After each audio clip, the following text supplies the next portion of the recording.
You know, one of those techniques that doesn't get talked about all that much anymore is a Carolina rig. When you're fishing offshore structure, I always have one rigged up. The reason is because it's just a subtle bait that'll get a lot of bites. Anytime that you can drag a Carolina rig out on gravelly or rocky or through brush piles, you got a chance to catch some good fish. And you know, when you're thinking about a Carolina rig, you know, my setup is, it doesn't really matter that much. I've got a tour grade tungsten weight, I've got a bead to protect my knot, I've got a barrel swivel, about a 3.5 foot leader, I've got a, this is just a straight Strike King finesse worm.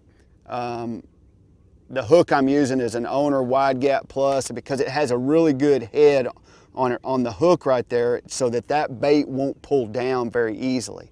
And so, you know, it's a basic setup that you can throw out on any kind of flat place, any kind of place you get off the bank. As far as leader length goes, you know, some people go, now this one I said was 3.5, it might be a little bit longer than that.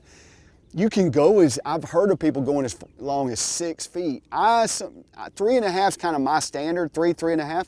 But sometimes I'll go shorter if I'm gonna throw a lighter weight or I'm gonna fish real kind of rocky stuff. Sometimes I'll go with, you know, only about a 2 foot leader.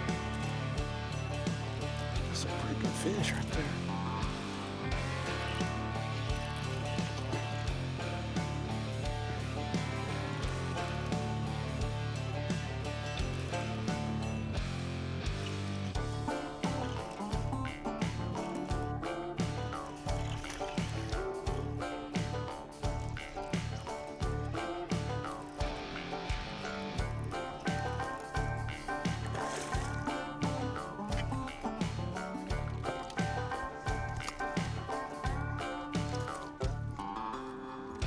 You know, my hook right here, I'm throwing a Wide Gap Plus 3/0 on a straight worm, you know, straight Strike King finesse worm. It's a nice fish right there.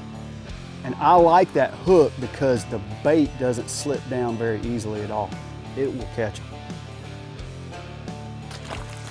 A Carolina rig, listen, it can get you a ton of bites. You get in a situation where all of a sudden you're not getting bit out on deep structure, pull out the Carolina rig.